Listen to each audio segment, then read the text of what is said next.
भगवान श्री राम वनवासी हैं। आप संघ के लोग, बाहर वाले लोग कौन होते हैं? हम लोग को डिसाइड करने वाले, बताने वाले। और हमारे आदिवासी समाज में से कुछ दलाल को लेके लालच दे दिया है कि तुमको विधायक बनाएंगे, सांसद बनाएंगे, तुम लोग नफरती राजनीति करो।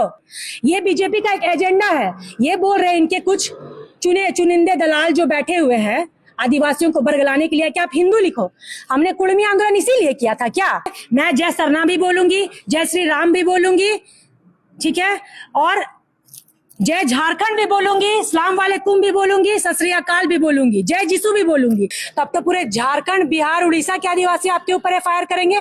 किसके परमिशन से आपने सरना सनातन को, आदिवासियों को बोल रहे कॉलम में हिंदू लिखो? तब तो पूरे आदिवासी समुदाय को आपके ऊपर पीएलआई करना चाहिए। नमस्कार, जोहार। आप देख रहे हैं एचएनएन न्यूज। मैं हूं निशा मिश्रा। भाई, झारखंड में युवाओं के भविष्य के लिए किसी के पास समय नहीं है। 4 बातें सुन लो और 4 बातें इधर उधर से सोशल मीडिया से देख लो, उसके बाद दे ज्ञान देना शुरू। फिलहाल यही चल रहा है झारखंड में। फिलहाल मुद्दा क्या है? सरना सनातन एक नहीं है। ये वो लोग कह रहे हैं जो डिलिस्टिंग के खिलाफ जा रहे हैं, आवाज उठा रहे हैं। ये कह रहे हैं कि भाई सरना सनातन को एक बताने वाले लोग आरएसएस और बीजेपी के दलाल हैं। सरना सनातन को एक बताने वाले भारतीय जनता पार्टी से कुछ अपेक्षाएं रखते हैं, सीट चाहते हैं, एमपी, एमएलए और पता नहीं क्या क्या सीटें रखते हैं। उम्मीद करते हैं कि हम भाजपा और आरएसएस के प्रोपेगेंडा को बूस्ट करेंगे, समर्थन देंगे तो हमें भारतीय जनता पार्टी से बतौर इनाम कोई ना कोई पद मिल जाएगा राजनीति में, अपनी राजनीति चमकाने के लिए। मैं यहाँ बात करूंगी 2-3 नेताओं की, नेत्रियों की। ज्योत्सना किरकिट्टा आदिवासी समाज का एक बड़ा चेहरा है। चाहे कभी कुछ ऐसा बोलकर वो फेमस हो जाती हैं जो उन्हें नहीं बोलना चाहिए, कभी कभी एकदम सही काम करती हैं। जैसे एक आदिवासी बेटी पर हाथ उठाया गया था, उसके मुंह पर कालिख पोता गया था, तो ज्योत्सना एकदम साड़ी खोस कर पहुंची थी कि भाई तुम कैसे आदिवासी को हाथ लगा दिए, तुम लगा ही नहीं सकते हो आदिवासी बेटी को हाथ। तो वो एकदम सही था। लेकिन द्रोणाचार्य के लिए आपत्तिजनक शब्दों का इस्तेमाल कर देना, जो संविधान में कहीं भी उचित नहीं है, संवैधानिक रूप से भी नहीं है, सामाजिक तौर से भी नहीं है, और सनातन के से जुड़े लोगों के लिए तो बिल्कुल भी नहीं है कि वो बर्दाश्त करे। लेकिन फिर भी इस मुद्दे को दबा दिया गया कि भाई ज्योत्सना कहीं ना कहीं बचपना है, वो दिख जाता है। भले वो राजनीति में अपने आप को सक्रिय रखना पसंद कर रही हैं, लेकिन सच्चाई है कि उम्र कम है तो अनुभव भी कम है, इसलिए जोश जोश में क्या बोल देती हैं। जैसे कल ही उन्होंने बोल दिया प्रेस कॉन्फ्रेंस में कि आदिवासी समाज के कुछ आदिवासी दलाल हैं जो आरएसएस और बीजेपी के कहने अनुसार चलते हैं। अब यहाँ पर कई आदिवासी ऑफेंड भी हो सकते हैं कि भाई हम लोग दलाल कैसे हो गए, हमारे लिए दलाल शब्द का इस्तेमाल क्यों किया। लेकिन ज्योत्सना अपने विचार रख सकती है, अपने अपने विचार रखने के लिए सब स्वतंत्र है। यहाँ पर ज्योत्सना भी अगर मान रही है कि सरना सनातन एक नहीं है तो बिल्कुल नहीं है। हम भी चलो मान लेते हैं, पूरा का पूरा हिंदू समाज सनातन मान लेता है कि नहीं है। कई लोग ये भी कहते हैं, जो लोग ये कह रहे हैं कि सरना सनातन एक है, तो ये नहीं कह रहे कि एग्जैक्टली एक है, वो ये कह रहे हैं कि हमारी रीति रिवाज मिलते हैं। हाल फिलहाल में वट सावित्री का जो व्रत था वो हिंदू धर्म की महिलाओं ने किया। उन्होंने वट वृक्ष का पूजा किया, पेड़ का पूजा जिसे कहते हैं, प्रकृति की पूजा। तो प्रकृति पूजक तो आदिवासी भी है, जल जंगल जमीन की बात करते हैं। हमारे यहाँ छठ पूजा, हिंदू धर्म में छठ पूजा होता है, तो छठ पूजा पूर्ण रूप से प्रकृति की पूजा है। डूबते सूरज को अर्घ देकर, उगते सूरज को अर्घ देकर, और उसमें जो सामग्रियां इस्तेमाल की जाती हैं पूजा के लिए, जो कंद, फल, फूल सब इस्तेमाल किए जाते हैं, वो सब प्रकृति से लिया जाता है। कोई कुछ भी आर्टिफिशियल बनावट नहीं होता है। तो सरना और सनातन में बहुत कुछ है, जैसे सूरज की पूजा करना, चांद की पूजा करना, तारों को सराहना, ये सब जो चीजें हैं वो मिलती जुलती हैं। इसीलिए कहा जाता है कि सरना सनातन के जो पद्धति है, पूजा पद्धति, वो एक जैसी है। लेकिन यहाँ पर ज्योत्सना उग्र होती हुई, थोड़ी सी आक्रोशित होती हुई दिख रही है कि भाई संघ वाले कौन होते हैं। उन्होंने कहा कि राम वनवासी थे, आदिवासी नहीं थे। फिर से वो भगवान पे ही आ गई है घूम फिर कर। हाल फिलहाल में ज्योत्सना एक मंदिर में गई थी, अच्छा खासा रील बनाया है, अच्छा खासा व्यूज भी मिला है उनके इंस्टाग्राम पर, आप वीडियो जाकर देख भी सकते हैं। भाई खूबसूरत है ज्योत्सना, रील बनाती हैं और मंदिर में भी जाके रील बना लेती हैं। ज्योत्सना सरना सनातन को एक नहीं मानती हैं, अच्छी बात है, लेकिन मंदिर में जाकर टीका विका लगवा कर फोटो खिंचवाना उनके लिए सही है, प्रसाद वगैरह खा लेना सही है। खुद भी कह रही हैं कि हम जय श्री राम भी बोलेंगे, हम बोले सोनिहाल भी बोलेंगे, हम आदिवासियों की भी जय करेंगे, मतलब वो सब कुछ बोलेंगी। तो वो सर्वधर्म को लेकर चलने वाली महिला है। बस जहां पर बात आदिवासी सरना सनातन की आ रही है, वहां पे थोड़ा सा इनको प्रॉब्लम हो जा रहा है कि भाई सरना सनातन एक नहीं है। तो सरना सनातन एक है या नहीं है वो बात अलग है। पहले तो ये सवाल उठता है कि आदिवासी कौन है। जब तक आपको धर्म कॉलम या आपका अपना डिसाइड नहीं हो जाता है कि आपका अपना धर्म कॉलम कौन सा है, तब तक आप सिर्फ हिंदू ही कहलाएंगे या क्या कहलाएंगे, मुझे बताइए ना। ये आदिवासी सरना समुदाय को गुमराह करने का एक तरीका है जो भाजपा के द्वारा चली जा रही है। ठीक है, भाजपा को चलाने वाले संघ के लोग हैं, जैसे हमारे भाई ने बोला आरएसएस। तो आरएसएस चुनता है कि हमको बीजेपी में किसको सांसद, किसको मेयर, किसको विधायक बनाना है। उसमें हमारे यहाँ के झारखंड और छत्तीसगढ़ उड़ीसा के आदिवासी में से कुछ ऐसे चुनिंदा लोग हैं, हमारे ही ट्राइबल कम्युनिटी से कुछ हमारे भाई लोग, जो अपने स्वार्थ के लिए, उनको अपने में विधायक बनना है, सांसद बनना है, जो बनना है बनिए, लेकिन अपने स्वार्थ के लिए बीजेपी से टिकट लेने के लिए आप पूरे समाज को नहीं बेच सकते हैं, है ना। आप दूसरे के ऊपर एलिगेशन लगा रहे कि वो मेरे बारे में गलत बोला, हम उसके ऊपर एफआईआर करेंगे, लेकिन आप बिना पूछे पूरे सरना समुदाय को हिंदू कैसे बता रहे हैं। तब तो पूरे झारखंड, बिहार, उड़ीसा के आदिवासी आपके ऊपर एफआईआर करेंगे। किसके परमिशन से आपने सरना सनातन को, आदिवासियों को बोल रहे हैं कॉलम में हिंदू लिखो? तब तो पूरे आदिवासी समुदाय को आपके ऊपर पीएलआई करना चाहिए, है ना। अब देखिए, आप हमको बोल रहे हैं सरना सनातन एक है, ठीक है, हम मानते हैं। तो फिर हम अगर सरना सनातन एक है तो हमारे लिए फिर कस्टमरी लोग क्यों है? इसका बुद्धिजीवी लोग पहले जवाब दे।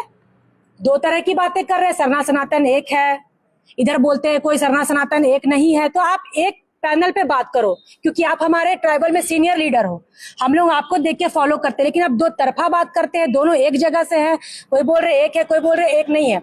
आज ये क्रिश्चियन लिस्टिंग की मांग करते हैं। क्रिश्चियन समुदाय इससे पहले सब तो चलो, भारत आजाद होने के बाद लगभग कहीं ना कहीं सब हिंदू ही था। उस समय आपने ऊंच नीच का भावना, भेदभाव रखा, नीची जाति ऊंची जाति किया। उस समय जब कन्वर्ट हो रहे थे, तब इन्होंने, जब बड़े धर्म के ठेकेदार बनते हैं, इन्होंने 6 बोरा चावल लेके क्यों नहीं अपने में परिवर्तित कर लिया? उस समय करना था। उस समय तो आपने ना हमें पढ़ाया लिखाया। कहीं ना कहीं क्रिश्चियन कम्युनिटी घुसा तो भाई आदिवासी जगह में बच्चे पढ़ने लिखने लगे।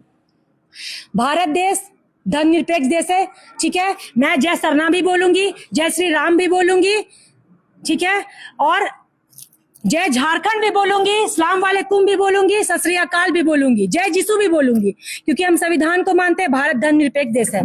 ये नफरती राजनीति करने के लिए, अपने फायदे के लिए आदिवासी समाज को प्लीज मत बेचिए। ये बीजेपी का एक एजेंडा है। ये बोल रहे हैं इनके कुछ चुनिंदे दलाल जो बैठे हुए हैं आदिवासियों को बरगलाने के लिए कि आप हिंदू लिखो। हमने कुर्मी आंदोलन इसीलिए किया था क्या? पूरे झारखंड, बिहार, झारखंड, उड़ीसा और छत्तीसगढ़ के आदिवासियों को इसीलिए जगाया था क्या? कुर्मी आंदोलन क्यों किया था? अपने आप को आदिवासी बताने के लिए ना। आज हमें ये आदिवासी नहीं, संघ के लोग वनवासी बता रहे हैं। अरे भगवान श्री राम वनवासी है।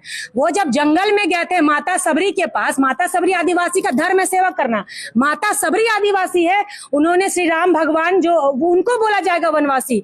तो ये संघ के लोग आदिवासी को वनवासी बोलना बंद करे और इनको हिंदू में कन्वर्ट करना बंद करे। अगर आप डिलीट लिस्टिंग की मांग करते हैं क्रिश्चियंस की, तो फिर क्रिश्चियंस की सिर्फ क्यों होंगी? आप जो कन्वर्ट हुए हैं बाकी समुदाय में भी, उनको भी हटाइए। सिर्फ ये दोहरा नीति मत अपनाइए अपने वोट बैंक बनाने के लिए। आप हिंदू लिखवा रहे हैं।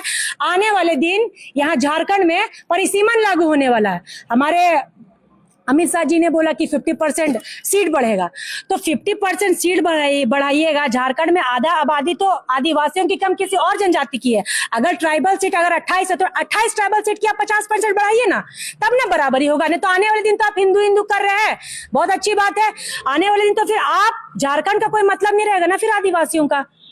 पूरे भारत देश से बाहर आप पूरी दुनिया की बात कीजिए, यहाँ मुस्लिम देश बहुत ज्यादा है ना। मुस्लिम धर्म मानने वाले, जैन धर्म मानने वाले, बौद्ध धर्म मानने वाले, अधिक से अधिक मिशनरी मानने वाले पूरे संसार में अधिक लोग हैं।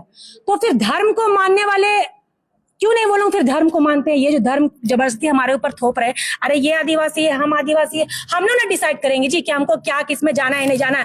आप संघ के लोग, बाहर वाले लोग कौन होते हैं? हम लोग को डिसाइड करने वाले, बताने वाले, और हमारे आदिवासी समाज में से कुछ दलाल को लेके लालच दे दिया है कि तुमको विधायक बनाएंगे, सांसद बनाएंगे, तुम लोग नफरती राजनीति करो।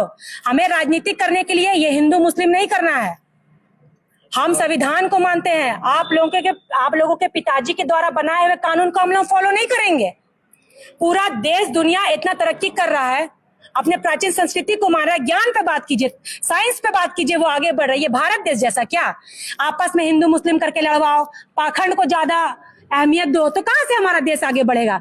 ये आज एक बहुत बड़ी मैं बात बोल रही हूँ, ये भारत देश को ना सिर्फ 4 गुजरातियों ने ठग रखा है, 2 बेचने वाले, 2 खरीदने वाले, पूरे बर्बाद करके रखा है। मुझे बताइए, एक तरफ आप लोग सरना कोड की मांग कर रहे हैं, एक तरफ आप लोग आदिवासी कॉलम की मांग कर रहे हैं। हर राज्य में हर आदिवासी समाज अलग अलग धर्म कोड की मांग कर रहा है, हर कोई सरना कोड की मांग नहीं कर रहा है। छत्तीसगढ़ के आदिवासी कुछ और मांग रहे हैं, पश्चिम बंगाल के आदिवासी कोई और धर्म कॉलम मांग रहे हैं, झारखंड में सरना धर्म कोड की बात हो रही है।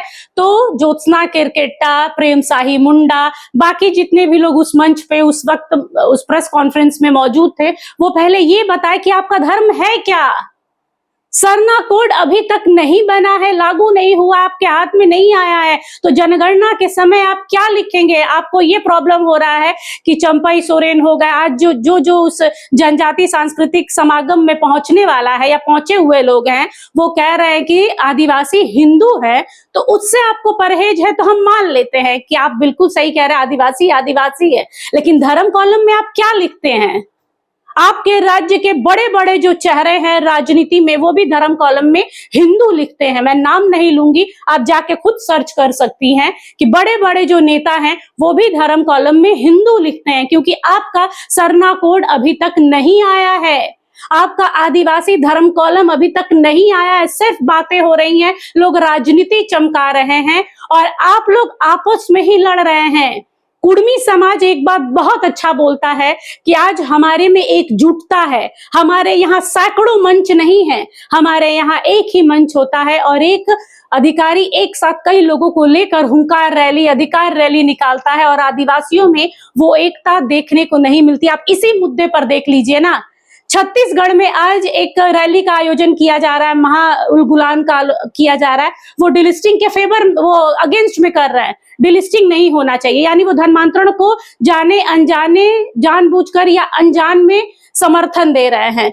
दूसरी ओर लाल किला मैदान में चंपाई सोरेन और अमित शाह के नेतृत्व में एक बड़ा सा उलगुलान हो रहा है और वहां पर धर्मांतरण के खिलाफ डिलिस्टिंग के सपोर्ट में उठ रहा है आवाज। तो जरा सोचिए, तीसरी ओर झारखंड में आपस में ही आदिवासी नेत्रियां और नेता कह रहे हैं कि भाई यहाँ पर संघ का हाथ है, बीजेपी का हाथ है। ये अरे बीजेपी संघ क्या है नहीं है वो अलग बात है, किसी को समझाने की जरूरत नहीं है कि संघ क्या है और भारतीय जनता पार्टी क्या है।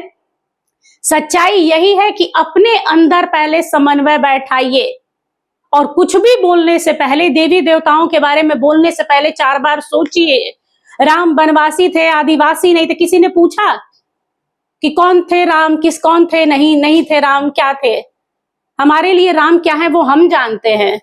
एक हिंदू समाज के लोगों, सनातनियों से पूछिए कि राम उनके लिए क्या महत्व रखते हैं। आप अपने आदिवासी समाज के चुनिंदा लोगों को दलाल कह दे रही हैं। जो आरएसएस, जो आदिवासी धर्मांतरण और डिलिस्टिंग के मुद्दे को उठाएगा वो भाजपा और आरएसएस का दलाल हो जाएगा।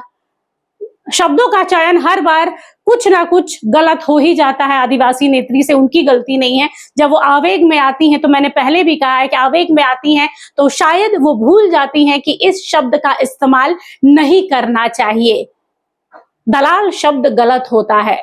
अब हो सकता है कि भाई भर भर के कमेंट बॉक्स में मेरे खिलाफ ही बहुत सारी गालियां आए, उसका मैं तहे दिल से स्वागत करती हूँ। हम बैठे हैं आपको दिखाने के लिए और दिखाएंगे, जम कर दिखाएंगे, और बस देखते रहिए किसकी मनोकामना पूर्ण होती है। क्योंकि जब केंद्र ने कुड़मी और आदिवासी को समर्थन देने की, उनके अधिकारों की मांग को पूरी करने की ठान ली है, तो कोई ताकत रोक नहीं सकती। फिलहाल के लिए बस इतना ही। थोड़ी देर में पता चलेगा दिल्ली का मौसम क्या कह रहा है, क्योंकि गर्मी तो बहुत है, लेकिन जब आदिवासी समाज के लोग उलगुलान करने पहुंचे हैं तो मौसम अपना रुख जरूर बदलेगा। फिलहाल के लिए बस इतना ही। देखते रहिए एचएनएन नमस्कार, जोहार।